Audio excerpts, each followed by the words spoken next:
Let's go to New Zealand now. That shock resignation last week. Well, we say shock resignation. It was to New Zealanders, but the problems were mounting up, weren't they? And she was facing a crushing loss at the end of the year, so perhaps that's why she threw in the towel on Thursday, claiming that she had nothing left in the tank.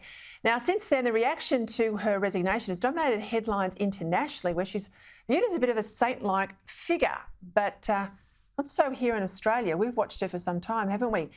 And those failures have been stacking up, and her polling in New Zealand would suggest New Zealanders have seen right through Jacinda Ardern. You might be thinking at home, what does this matter to Australians? Well, a fair bit, actually. Pretty simple. Much of her left-wing agenda, be it economic policy, Indigenous affairs or climate change, has found its way into our domestic politics through Anthony Albanese, who's a big fan, and Jim Chalmers. Jacinda Ardern's Labor government has been a testing ground for many of the policies that Labor now want to put in place in Australia. Joining me now, leader of the New Zealand's ACT Party, David Seymour. David, welcome to Credlin. I've got to ask you, were you shocked by that announcement last week from Jacinda Ardern that she was all over being PM? Not really. She'd had a very hard couple of years. She had lost 20% in the polls. Her approval rating had gone from just an absolutely astonishing plus 72 down to -1 in just 18 months. And basically everything that she had tried had been a failure. She had promised to build 100,000 houses. The government built 1,000 or 1% of that. She had promised to make climate change her generation's nuclear-free moment, and an allusion to New Zealand's nuclear politics of the 1980s.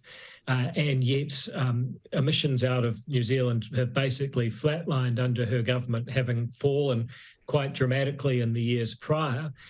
She promised to end child poverty.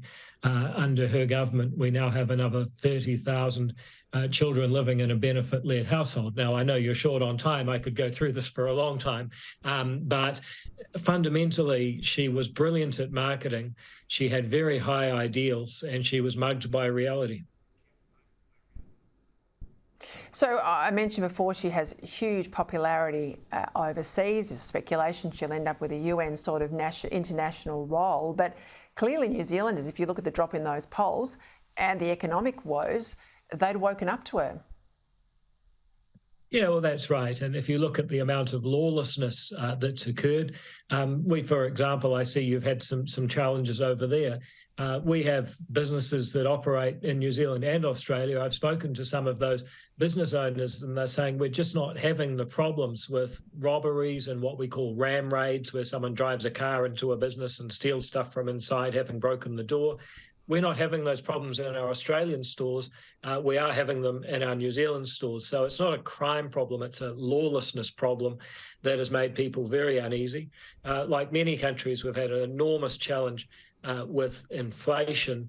And we've also had a kind of a stealthy constitutional transformation, where we've gone from being one of the longest running and proudest liberal democracies in the world, the first country in the world where all adult citizens were allowed to vote, something that all New Zealanders are very proud of, to introducing a new concept of New Zealand, where there were going to be what are called tangata whenua, land people, and tangata tiriti, treaty people.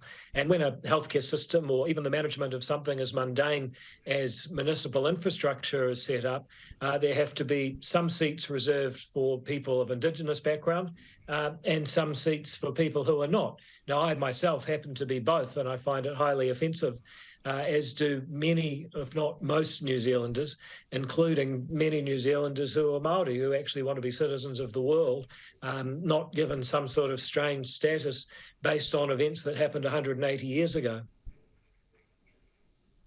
Yeah, I think that's the challenge that Australians have picked up, your co-governance model, if I could call it that, much there to attract Labor here, and I think that's probably where the vote on the voice will go if it gets up by referendum here later in the year. Got an election in October. What's your pitch, David? Well, I'm fundamentally a representative, beg your pardon, My job is to hear people's concerns and also their dreams and aspirations, and try to go away and create policy proposals that can work and make life better for people. I'm an engineer, an electrical engineer by background, so it's all about problem solving. We can do things about crime. We should have instant practical penalties for kids that shoplift. Go and make them clean graffiti, apologise to the shopkeeper. Hey, if the shopkeeper's happy, make them work in the shop that day. Empower police officers to do their job instead of tying them up in red tape and bureaucracy. At the moment, a kid does shoplifting, the police don't go, often because what's the point? They'll never be properly dealt with the youth courts being so far behind. So we need to get practical. We need to dig into this stuff. We need to stop wasteful government spending. We need to welcome immigrants back because we have a labour shortage that's driving inflation. And we need to restate that we're proud to be a modern, multi-ethnic, liberal democratic society where each child who is born here or who immigrates here is entitled to 1/5 millionth of the opportunity this country has to offer. No more, no less, regardless of who your ancestors were 200 years ago. A lot there, David. I think a lot of Australians could support. If you were going to run here, I think you'd find a ready constituency. Thank you for your time. Good luck in October.